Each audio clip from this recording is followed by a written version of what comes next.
अब एक नए सब टॉपिक के साथ क्लास 10 के लिए यह एनसीईआरटी और जो बिहार के बच्चे हैं उनके लिए भी यह महत्वपूर्ण है। ऐसा नहीं कि सिर्फ ये जो है एनसीईआरटी पढ़ने वाले बच्चे ही इसको सुन सकते हैं, यह सभी के लिए उपयोगी है। अब एक टॉपिक है, सब टॉपिक की बात करें, राष्ट्र की दृश्य कल्पना, visualising the nation. Visualising the nation, राष्ट्र की कल्पना का अर्थ है देश एक निश्चित तरीके से चित्रित या कल्पना करना, विशेषकर राष्ट्रवाद नेशनलिज्म के उदय के दौरान। राष्ट्र को किसी महिलाओं के रूप में दिखाना जिसमें उस देश की भावनाएं एवं गुण चित्रित हो सके, जैसा कि स्वतंत्रता, न्याय और गणतंत्र। तब प्रश्न उठता है कि यह क्यों महत्वपूर्ण है, क्योंकि यह लोगों को एक साझा पहचान और भावना प्रदान करता है, कलेक्टिव आइडेंटिफिकेशन को व्यक्त करता है।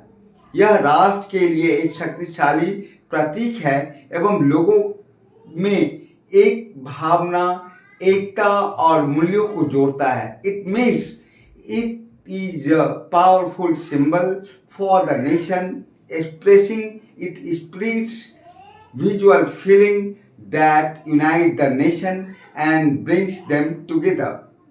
तब यह प्रश्न उठता है बच्चों कि आपके मन में यह प्रश्न अवश्य उठेगा कि अब महिलाओं को ही क्यों राष्ट्र के रूप में दिखाया जाता है। महिलाओं को अक्सर राष्ट्र के रूप में प्रतीक के रूपक छवि के रूप में लाया गया, क्योंकि उन्हें माँ, पत्नी या बेटी के जैसे भावनात्मक शक्ति के रूप में देखा गया, जो राष्ट्र को एकीकृत एवं प्रतीकात्मक भावना को उभारती है बच्चों। इसीलिए इसे एक जो महिलाओं को अक्सर जो है यह एक काल्पनिक रूप में दिखाया जाता है। यह विशेष किसी महिलाओं का वह एक पर्टिकुलर दृश्य नहीं होता, वह काल्पनिक होता है। नमस्कार दोस्तों, मैं Rakesh sir, Rakesh knowledge corner के साथ आज विशेष रूप से राष्ट्र की दृश्य कल्पना का चर्चा लेकर आया हूँ। उम्मीद है आपको पसंद आया होगा। किसी राष्ट्र को एक चित्र या मूर्ति के रूप में अभिव्यक्त करना आसान है, किंतु एक राष्ट्र को चेहरा कैसे दिया जा सकता है, यह एक बहुत मुश्किल प्रश्न है। 18वीं और 19वीं सदी में कलाकारों ने राष्ट्र का मानवीकरण, पर्सनिफिकेशन ऑफ अ नेशन करके इस प्रश्न को जो है हल ढूंढ ही लिया। दूसरे शब्दों में उन्होंने एक देश को कुछ यूं चित्रित किया जैसे कोई व्यक्ति हो, जिस रूप से शायद वह कोई व्यक्ति का रूप दिखाया गया हो। उस समय राष्ट्रों को नारी रूप में प्रस्तुत किया जाता था और ऐसा माना जाता था कि नारी जो है एक शक्ति का रूप है, शक्ति का प्रदर्शन के रूप में दिखाया गया। राष्ट्र को नारी के रूप में चुना गया, वह असल जीवन में कोई खास महिलाएं नहीं थी। यह तो राष्ट्र के अमूर्त विचार को ठोस रूप प्रदान करने का प्रयास था, यानी नारी की छवि राष्ट्र का रूपक बन गई।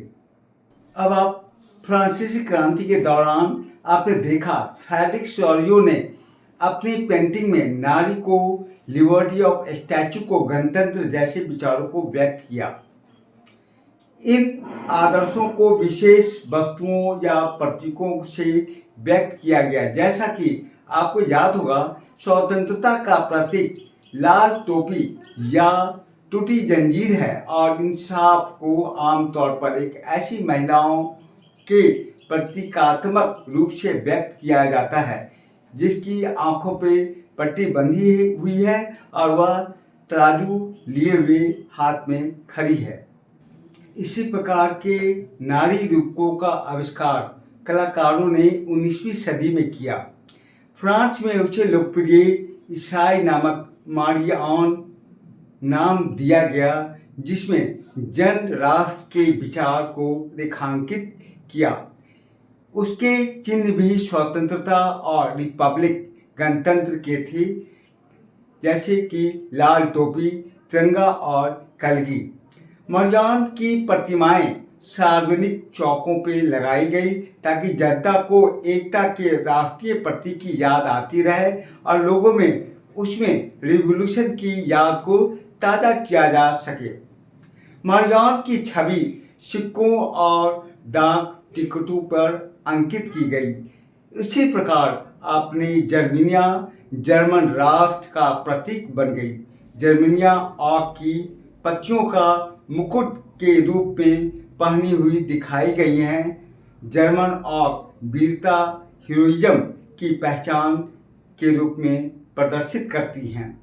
इस तरीके से बच्चों, आपने देखा कि राष्ट्र की यह दृश्य कल्पना किस रूप से कलाकारों ने अपने विचारों को पेंटिंग के मार्ग के रूप में, प्रतिमाओं के रूप में उसे प्रदर्शित किया और एक पहचान, एक रिवॉल्यूशन एक दिया गया, लोगों को याद के रूप में यह सारी चीज़ें बताई गई। यह इन सभी का नोट्स आपको पॉइंट के रूप में डिस्क्रिप्शन बॉक्स में उपलब्ध है। विशेष आपको यह वीडियो कैसा लगा, आप जो है कमेंट करके आप इसे बता सकते हैं। और विशेष आपको और कुछ विशेष रूप से क्वेश्चन का आंसर भी चाहिए तो आप डिस्क्रिप्शन बॉक्स में या कमेंट बॉक्स में लिखें, हम आपको उपलब्ध करवाएंगे। नमस्कार।